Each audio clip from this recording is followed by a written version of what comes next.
Swadika, good morning and welcome to Newsline. Thank you very much for joining us on this Monday morning, February the 1st. I'm Cholapansa Narula. It's time to take a look at today's headlines.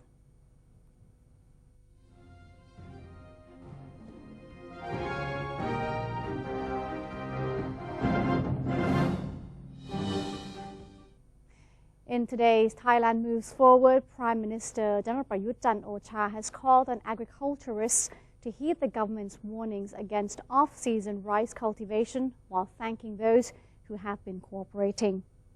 The Prime Minister said farmers in many parts of Thailand have been following the government's advice in refraining from growing off-season rice. Many farmers are now growing alternative crops such as green beans, maize, chilies, eggplants, and yard-long beans. These crops are helping the farmers generate extra income to support their families. Despite the government's success in encouraging farmers to switch to other crops, the Prime Minister said there will be quantity restrictions on these crops to prevent an oversupply in the market. The Prime Minister also promised support for the farmers, saying the government will help provide farming equipment and seek potential markets for their crops. Meanwhile, the government has indicated that the current water shortage was caused by unsystematic solutions in the past, including improper land use for agriculture. Government spokesperson Major General Sansern Kaew said the combined water volume of all dams in the country from 2015 to 2016 was only 4.2 billion cubic meters, resulting from massive water discharge from 2011 to 2012 for flood prevention. Other causes included excessive allocation of water to rice cultivation and drought, which made water in the dams decrease continuously. Major General Sansern added that a lack of systematic planning for water use as well as improper cultivation caused the problem of water shortage at present. The government was trying to create sustainable water solutions with 12-year long-term water management strategies, said the spokesman. He urged all sides to work together seriously to tackle the water problem for the future of the country. Minister attached to the Office of the Prime Minister, Momlung Panatta Disakun, has urged educators and students to do good deeds. He said every individual in the Thai society, including teachers and students, should make sacrifices and contribute to the well-being of their communities. He said their Majesties, the King and Queen, would be thrilled to see their beloved subjects uphold a code of ethics and always be united. His statement was heard during his speech at Nakhon Pathom Ratchapat University, where he met a number of teachers and students participating in the government's Do Good Deeds campaign.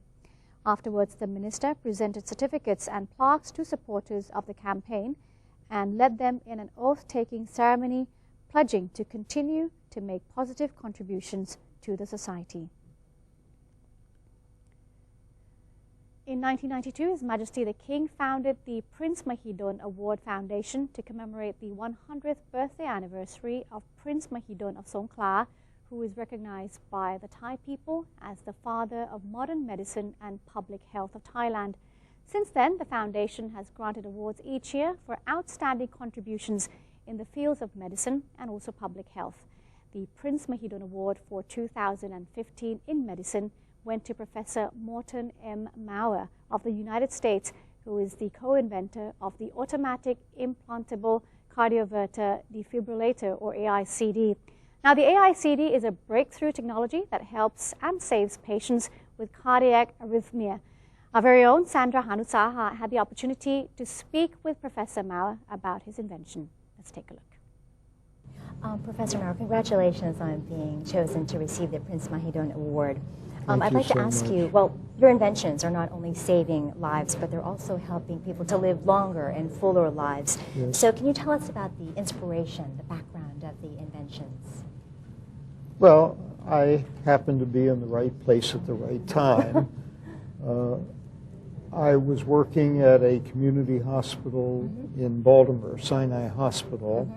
It was unusual because it had a long history of research. It had an animal laboratory, and I just happened to hang around and learn how to do research.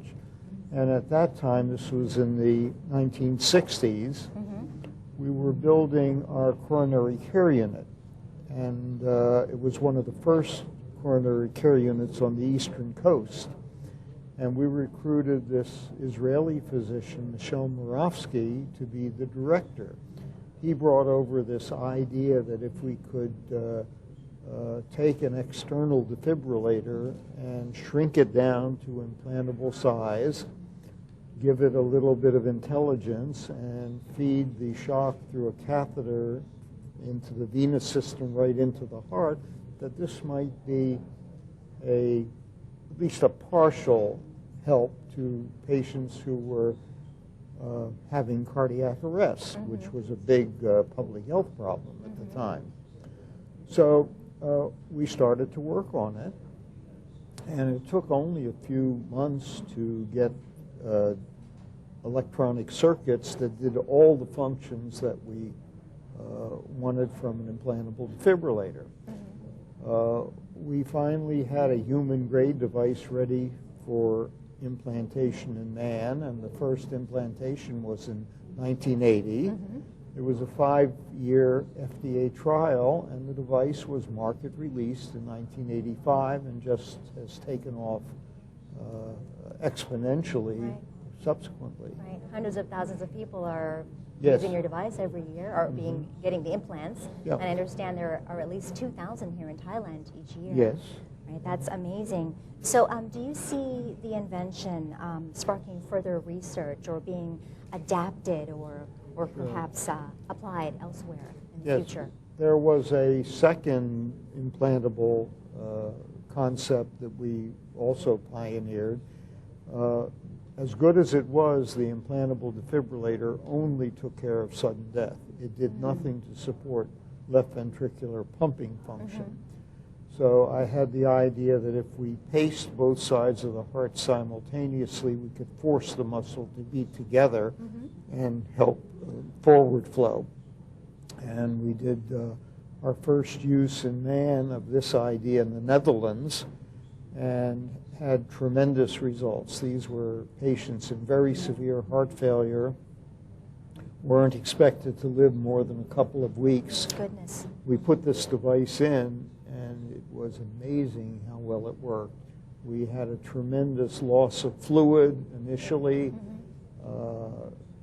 Echocardiogram showed improved cardiac function, and the mortality rate improved as compared to similarly sick populations. And that's now become the standard of care in class 3-4 severe heart failure. Then the third thing that led to was looking at using certain electrical currents to influence cellular function. And we were surprised to find that everywhere we looked, we could influence things that cells were doing, like the islet cell in the pancreas. We could force it to make insulin. We could force stem cells to migrate toward the positive pole of the pacing and differentiate and divide more rapidly.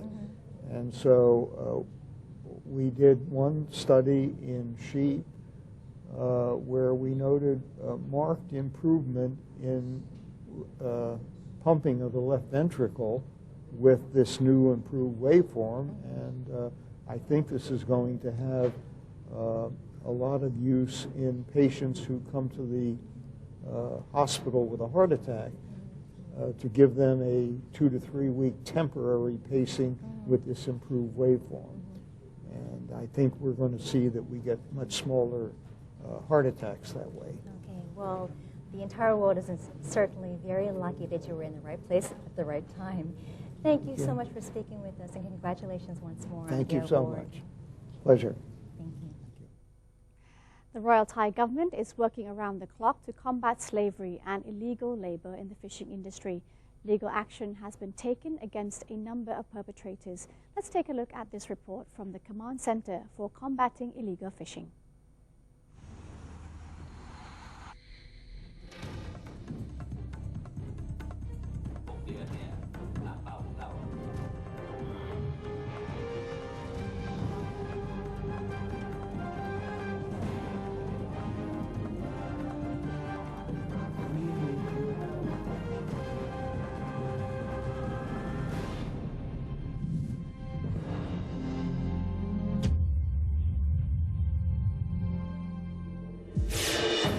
a news report on the labours in the fishery sector of Thailand, both the news on the labour in the fish processing factories and the Thai labour stranded on the Ambon Island in Indonesia. The United States of America has put Thailand in the Tier 3 group, including the demands from EU that required Thailand to take immediate action to seriously resolve the human trafficking problem in the fisheries sector. It is undeniable that Thailand is experiencing problems on labor. The image of labor in the Thai fishery sector in the eyes of the Western world is seen and interpreted in a negative way from the tyrannical exploitation, forced labor, child labor, and human trafficking. It is also true from another perspective, the cultural differences, lifestyle, and the climate. These are the differences between the East and the West. The problems found may not be as severe as human trafficking, such as the work on Thai fishing boats, which in most cases will be hot and humid, so workers working topless is commonly seen. Young migrant workers accompanying their parents who have no opportunities to go to school, helping their parents doing their work is also common. The issue of labor in the fishery sector is sensitive and complex. สมัยก่อนเด็กตัวเล็กๆเป็นลูกของคนงานต่างด้าวแม่พี่บอกไปทำงานกับป้าไหมแต่เราให้เขาไปเดินเก็บปลาตัวใหญ่ๆใส่ตะกร้าเรามีข้าวให้กินเด็กพวกนี้ดีใจมากไม่ได้ใช้แรงงานเขาหนักนะคะแต่พอมีคนมาบอกว่าไม่ได้นะเราใช้แรงงานเด็กไม่ได้เพราะผิดกฎหมายแต่เรากลับมานั่งมองว่าแล้วจะต้องให้เขาไปลักขโมยไปติดยาสร้างปัญหาให้สังคมเหรอในภาพลักษณ์ของคนตะวันตกเนี่ยก็อาจจะมองว่าเป็นกฎหมายบังคับแรงแต่ของเราเนี่ยมันเป็นวิถีชีวิตอย่างหนึ่งอย่างบางทีเห็นแรงงานแบบทำงานแล้วไม่ใส่เสื้อใส่แต่งตัวไม่เรียบร้อยอะไรเงี้ยก็เหมือนจะมองว่าถูกบังคับถูกกดขี่อะไรลักษณะแบบนี้ภาพก็เลยออกมาเป็นแบบนี้นะครับ Thailand does not only have to listen to the comments from other countries, but we also need to understand our own problem and integrate all effort to resolve the problem appropriately for a sustainable solution.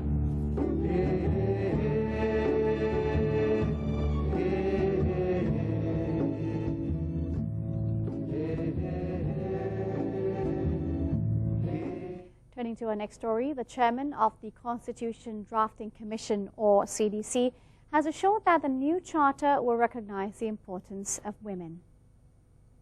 CDC chairman Nichai Ruchupan said that the charter drafters have put focus on women's rights while writing the new constitution. Mr. Michai's assurance was heard at a seminar titled The Constitution, the National Reform, and the Public Participation. He said that the draft charters have paid attention to such issues as gender equality. However, he said that the charter drafters have not specified the proportion of women's representation in politics, while the budget allocation will take into consideration the needs of the public and not the needs of a specific gender. In addition, the CDC found Thailand needs to take urgent action to reform its education, claiming that the public has been lacking discipline, law enforcement is lagging, and corruption is rampant.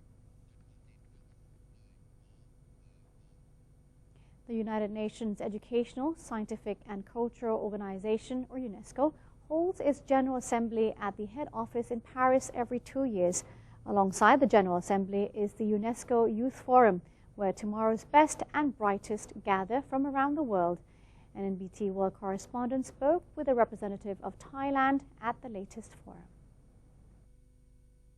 Mr. Sirasit Suchat Likhitwong, a 40-year student, Faculty of Engineering, Chulalongkorn University, was selected by the National Commission for UNESCO, Ministry of Education, to be a representative from Thailand attend the 9th UNESCO Youth Forum late last year. So in this forum, the Ministry of Education, which is the main body who is responsible for the UNESCO activities in Thailand, has opened for a call for applications.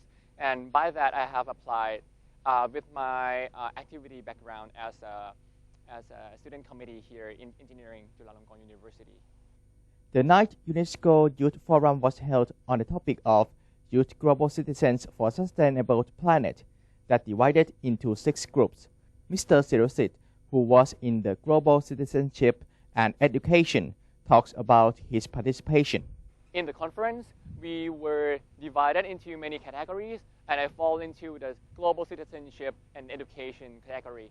In that, I try to express what it really needed here for making a sustainable development, and also how to create the knowledge-based society so that we can really develop in a sustainable way. The conference really welcomed all opinions, no matter how extreme or out of the box it is.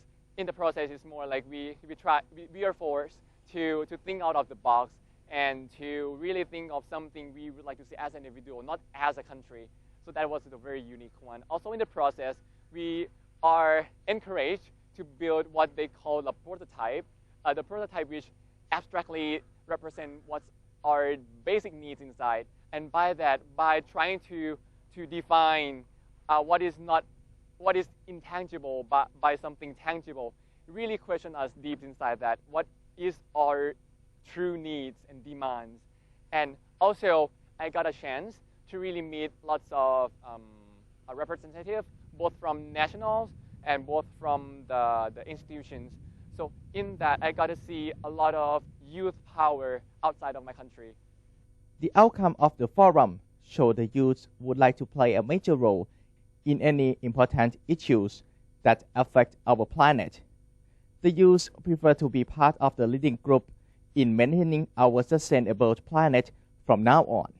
Camera work by Pormongkol Sutri. I am Thailand Skun for NBT World. And that's it for today's edition of Thailand Moves Forward. Next in ASEAN News, we turn to the ASEAN Music Festival, which saw artists from the region sharing the stage at Benjasiri Park. But first, let's take a look at the exchange rates and commodity prices.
Welcome back. This is Newsline on NBT. To celebrate the official launch of the ASEAN Economic Community, dozens of famous artists from the region shared the stage at the ASEAN Music Festival at Benjasiri Park over the weekend.